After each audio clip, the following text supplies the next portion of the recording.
दोस्तों नमस्कार, प्रणाम, अभिवादन स्वीकार करें। शुरू करते हैं आज की बड़ी खबरें। मध्य प्रदेश के सभी 52 जिलों की खबरें। सीएम शिवराज सिंह चौहान ने अपने कैबिनेट में इन फैसलों पर लगाई है मोहर। वहीं दीपावली से पहले प्रदेश के इन जिलों को मिली है बड़ी सौगातें। वहीं किसानों के लिए बड़ी खबर है, खाद की कमी को लेकर किसानों का फिर से धरना है। तो चलिए देखते हैं सारी खबरें विस्तार से। यदि आपको खबरें पसंद आए तो वीडियो को लाइक ज़रूर करिएगा और इसी प्रकार की खबरों के लिए आप चैनल को सब्सक्राइब कर लें। खबरें पूरी पाने के लिए वीडियो अंत तक जरूर देखिएगा। प्रदेशवासियों के लिए खुशखबरी है। दीपावली से पहले मध्य प्रदेश को मिली है नई सड़कों की सौगात। इन जिलों को मिलेगा लाभ। दीपावली से पहले मध्य प्रदेश को नई सड़कों की सौगात मिली है। लोक निर्माण विभाग ने दतिया, भिंड, अनूपपुर और हरदा को नई सड़कों को लेकर आदेश जारी किए हैं, अर्थात इन जिलों को मिली है बड़ी सौगातें। सौगात के तहत दतिया में 15 करोड़ रुपए की लागत से 2 सड़कें बनाई जाएंगी। वहीं भिंड जिले में 5 करोड़ 4,24,000 रुपए की लागत से सड़कों का पुनर्निर्माण भी किया जाएगा। इसके अलावा अनूपपुर जिले में लगभग 9 करोड़ 50 लाख की लागत से उच्च स्तरीय पुल एवं सड़क का निर्माण भी किया जाएगा। वहीं सुकमा नदी पर 2 करोड़ 35 लाख से अधिक राशि का पहुंच मार्ग सहित पुल निर्मित होगा। तो अच्छी बात है। इस प्रकार से प्रदेश के इन जिलों को मिली है बड़ी सौगातें। सड़कों का मध्य प्रदेश में जाल बिछने वाला है, जिससे रोजगार के साधन संपन्न होंगे। वहीं प्रदेश में सहकारी बैंकों के लिए नए नियम जारी हुए हैं। बिना अनुमति के 2 लाख से ज़्यादा का लेन देन नहीं किया जा सकता। धोखाधड़ी को देखते हुए ये कड़े नियम लागू किए गए हैं। प्रदेश के झाबुआ, ग्वालियर और शिवपुरी जिला सहकारी केंद्रीय बैंकों से जुड़ी शाखाओं में वित्तीय अनियमितता उजागर होने के बाद सहकारिता विभाग ने निगरानी व्यवस्था को दुरुस्त करने के लिए यह बड़ा निर्णय लिया है। इसके तहत अब कोई भी शाखा 2 लाख रुपए से अधिक किसी भी खाते में बिना मुख्यालय की अनुमति के अंतरित नहीं कर सकेगी। शाखा के अधिकारी ऑनलाइन राशि अंतरित करने के लिए अनुमति मांगेंगे और यदि अनुमति मिलती है तभी 2 लाख रुपए से ऊपर की राशि ट्रांसफर करेंगे। इसके मद्देनज़र सहकारिता विभाग ने एनएफटी द्वारा अंतरित होने वाली राशि की पूर्व अनुमानित मुख्यालय स्तर से लेने की व्यवस्था बनाई है। अर्थात यदि आप एनएफटी के माध्यम से 2 लाख रुपए से ज़्यादा की राशि ट्रांसफ़र करवाते हैं तो आपको मुख्यालय से अर्थात बड़े अधिकारियों से अनुमति लेनी होगी, तभी जाकर आप यह काम कर सकते हैं। एनएफटी के तहत 2 लाख रुपए तक के लेन देन के लिए कोई अनुमति नहीं लेनी होगी, लेकिन इससे अधिक राशि होने पर बैंक मुख्यालय से अनुमति लेनी होगी। इससे बैंक के वरिष्ठ अधिकारियों की जानकारी में सभी बड़े लेन देन होंगे, जिससे घपलाबाजी नहीं हो पाएगी। तो इस प्रकार से सहकारिता विभाग ने सहकारी बैंकों को निर्देश दे दिया है ताकि घपलाबाजी रुक सके। वहीं मध्य प्रदेश सहित देश के सभी राज्यों में रासायनिक खादों की कमी हो रही है। रासायनिक खाद की कमी को लेकर गुस्साए किसानों ने फिर से धरना दे दिया है। चंबल संभाग के जिलों में दूसरे दिन भी खाद पर बवाल मचा हुआ है। पहले एसडीएम ने बोला था कि आधार कार्ड लाओ, पावती लाओ, आपको 15 मिनट में खाद दिया जाएगा, लेकिन कुछ देर बाद एसडीएम ने फिर किसानों से कहा कि अब खाद खत्म हो गया है। इस पर किसानों को गुस्सा आ गया और किसानों ने धरना दे दिया। मुरैना जिले में किसानों को खाद नहीं मिल रहा है। किसान सुबह 4 बजे से खाद के लिए खड़े थे। कुछ किसान तो रात में ही आ गए थे, लेकिन इतने टाइम से लाइन लगाने के बाद भी अधिकारी ने उन्हें खाद देने से मना कर दिया। सुबह 4:30 बजे से किसानों ने लाइन लगा दी थी रासायनिक खाद को लेने के लिए। सुबह फिर 9:30 बजे एसडीएम साहब आए। एसडीएम साहब ने किसानों से कहा कि आप अपने आधार कार्ड तथा ज़मीन की पावती लाएं, आपको खाद दी जाएगी। लेकिन 15 मिनट बाद उन्होंने फिर किसानों से कहा कि अब खाद नहीं है, आप घर वापस जा सकते हैं, दशहरा के बाद खाद मिलेगी। यह सुनकर किसान नाराज हो गए और उन्होंने एसडीएम और वहां मौजूद अधिकारियों से नोकझोंक शुरू कर दी।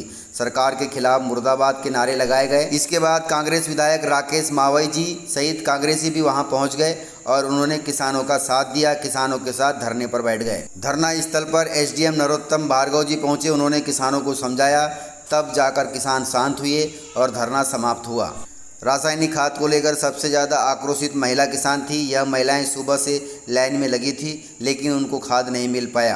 कई महिलाएं तो अपनी बहुओं तथा बेटियों के साथ खाद लेने आई थी, लेकिन किसी को खाद नहीं मिला। इस प्रकार से रबी सीजन आने वाला है। प्रदेश के सभी जिलों में यही हालात बनने वाले हैं यदि सरकार इस पर कोई ठोस कदम नहीं उठाती है तो। वहीं सीएम शिवराज सिंह चौहान ने अपने कैबिनेट में इन फैसलों पर लगाई है मोहर। इसकी जानकारी गृह मंत्री डॉक्टर नरोत्तम मिश्रा ने दी है। तो चले देखते हैं डॉक्टर नरोत्तम मिश्रा जी को लाइव। शिवराज सिंह चौहान मुख्यमंत्री मध्य प्रदेश सरकार की अध्यक्षता में संपन्न हुई। आज की कैबिनेट की बैठक मध्य प्रदेश के अंदर औद्योगिक और रोजगार क्रांति की दिशा में एक ठोस कदम सरकार ने बढ़ाया है। कोरोना के बाद बेरोजगारी की आशंका और भ्रम को देखते हुए आज अनेक निर्णय एक साथ कैबिनेट ने रोजगार के लिए, जिसमें ग्वालियर चंबल अंचल के अंदर दी ग्वालियर एग्रीकल्चर कंपनी की जो ग्वालियर और दतिया जिले की भूमि की, उसे एयर कार्गो हब के नाम से जो एक शब्द चलता है हमारे यहाँ, उस एग्रीकल्चर की 8,585.45 एकड़ भूमि को आज शासन ने नियम 1960 के अंतर्गत अधिशेष घोषित 5,200 एकड़ भूभाग के संबंध में कंपनी द्वारा जो न्यायालयों में प्रकरण चल रहे हैं वो वापस लेने पर राजस्व विभाग को दी जाएगी। और उसके बाद अगर कंपनी उसमें रोजगार की दृष्टि से रोजगार उत्पन्न करने का प्रस्ताव देती है तो लीज और इक्विटी के आधार पर उसे देने का भी प्रस्ताव में शामिल किया है। ये दतिया और ग्वालियर जिले की भूमि है। इसी तरह से मध्य प्रदेश राज्य औद्योगिक एवं भूमि प्रबंध नियम अंतर्गत कोविड-19 की महामारी और दूसरी लहर से प्रभावित उद्योगों के सुचारू रूप से संचालन हेतु राज्य सरकार द्वारा प्रभावी कदम के संबंध में आज एक अलग से प्रस्ताव आया है, जिसमें हमारे जो उद्योग हैं कोविड लहर की महामारी से प्रभावित हुए MPIDC द्वारा स्थापित उद्योग क्षेत्र है, इनमें अविकसित शासकीय भूमि है, उन्हें विकसित करने के संबंध में है। और ये इसमें दिनांक 1/5/2021 से 31/10/2021 तक या इसके द्वारा जो 30 दिवस के भीतर ब्याज या जुर्माना भुगतान करके एक बार फिर पटरी पर लागने की व्यवस्था की है। इसमें महाप्रबंधक आरबी गुप्ता और उसको इसके लिए अधिकृत आज कैबिनेट ने किया है कि इनके समक्ष तत्काल वन विंडो सिस्टम से इसको निपटाकर गति प्रदान करें।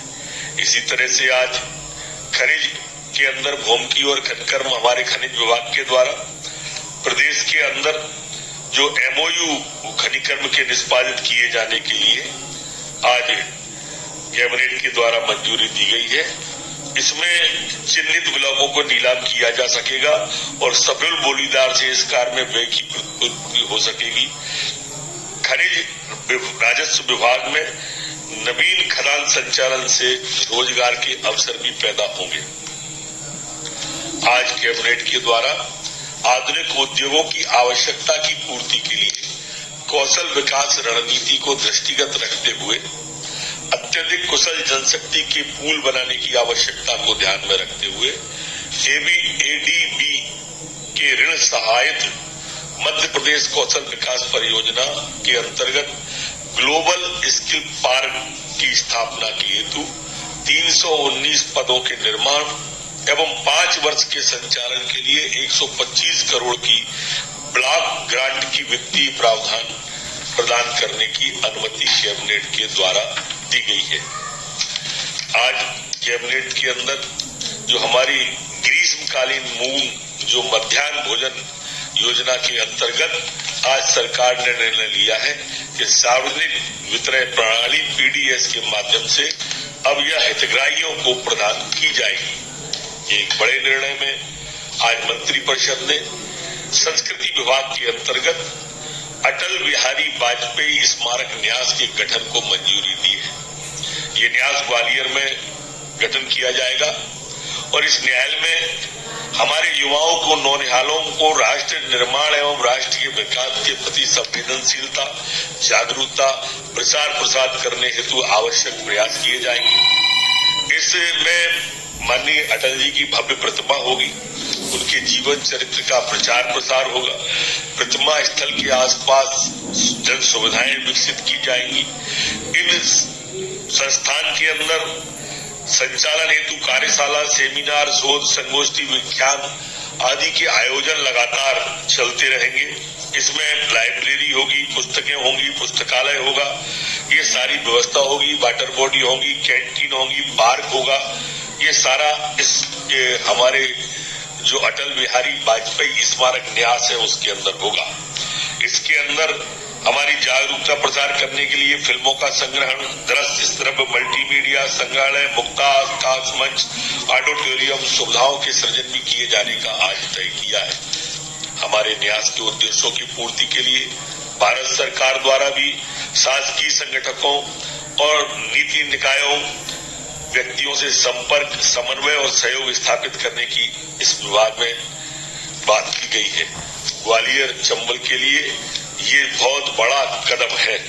हमारे Indore international furniture cluster association Indore द्वारा बेटमा खुर्द तहसील देपालपुर जिला इंदौर में 190.345 हेक्टेयर शासकीय भूमि फर्नीचर क्लस्टर स्थापना से संबंधित प्रस्ताव को आज कैबिनेट के द्वारा मंजूरी दी गई है। राजस्व विभाग की मंदसौर शहरी क्षेत्र के Sanjay Gandhi ward number 9 police colony के पास पुरानी जिला पंचायत भूमि और भवन के निवर्तन के लिए जो निविदा आई थी, आज ई नीलामी के माध्यम से अनिल कुमार चौरदिया और ललित बंदवार को उसको आज 100% राशि जमा करने के बाद उक्त भूमि को देने का तय किया है। एक अन्य निर्णय में एशियन बैंक की सहायता से राज्य के राजमार्गों के उन्नयन के लिए भी आज प्रशासकीय स्वीकृति में संशोधन बाबत प्रस्ताव पीडब्ल्यूडी विभाग के द्वारा लाया गया, जिसको आज कैबिनेट के द्वारा मंजूरी दी गई है। ये बहुत महत्वपूर्ण प्रस्ताव था।